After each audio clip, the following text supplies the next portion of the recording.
દિયોદર ગાયત્રીનગર સોસાયટીમાંથી કાવડ યાત્રા કાઢી નીલકંઠ મહાદેવને જળાભિષેક કરાયો।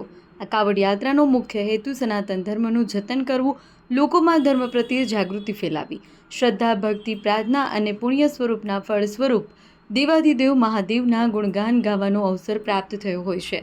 એમાં પણ પવિત્ર શ્રાવણ માસમાં કાવડ યાત્રાનો અનેરો અવસર હોય છે। ત્યારે દિયોદર ગાયત્રીનગર સોસાયટીમાંથી ભવ્ય કાવડ યાત્રાનું આયોજન કરવામાં આવ્યું હતું, જેમાં વિધિ વિધાનથી કાવડમાં જળ ભરી ત્યાંથી ચાલતા કાવડ યાત્રા કાઢી શ્રી સુસ્થાનેશ્વર મહાદેવ અને શ્રી નીલકંઠ મહાદેવને જલાભિષેક કરવામાં આવેલ, જેમાં દિયોદર ગાયત્રીનગર સોસાયટીની બહેનો સાથે માતૃશક્તિની બહેનો દ્વારા ખૂબ જ મોટી સંખ્યામાં બહેનોએ ભાગ લઈ લાઈવ ડીજે સાથે ભગવાન શ્રી સુસ્થાનેશ્વર મહાદેવ અને શ્રી નીલકંઠ મહાદેવના મંદિર સુધીની કાવડ યાત્રા નીકળેલ।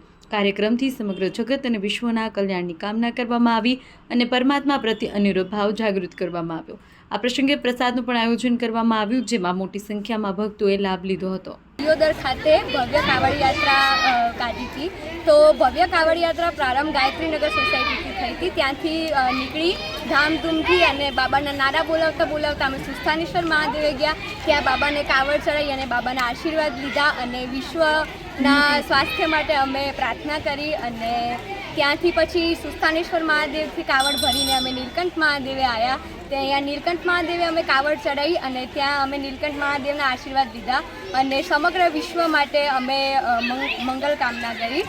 અને આ કાવડ યાત્રા કાઢવાનો હેતુ એક જ છે કે જે આપણો સનાતન ધર્મ છે એને જાગૃત કરવાનો અને લોકોને આ કાવડ યાત્રા વિશે માહિતી આપવાનો, કેમ કે આ કાવડ યાત્રા બહુ વર્ષો જૂની છે, આ પરંપરા છે પણ વચ્ચે લુપ્ત થઈ ગઈ હતી।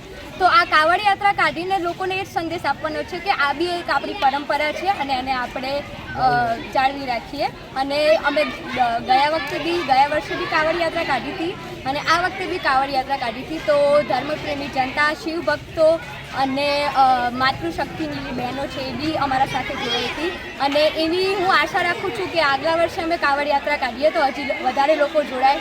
અને બસ ધર્મપ્રેમી જનતાને એક જ હું એ અરજ કરવા માગું છું કે શિવ ભક્તિમાં જોડાઓ અને મહાદેવની જે દયા છે એના આશીર્વાદ છે તમે લો। હર હર મહાદેવ। શ્રી શિવ।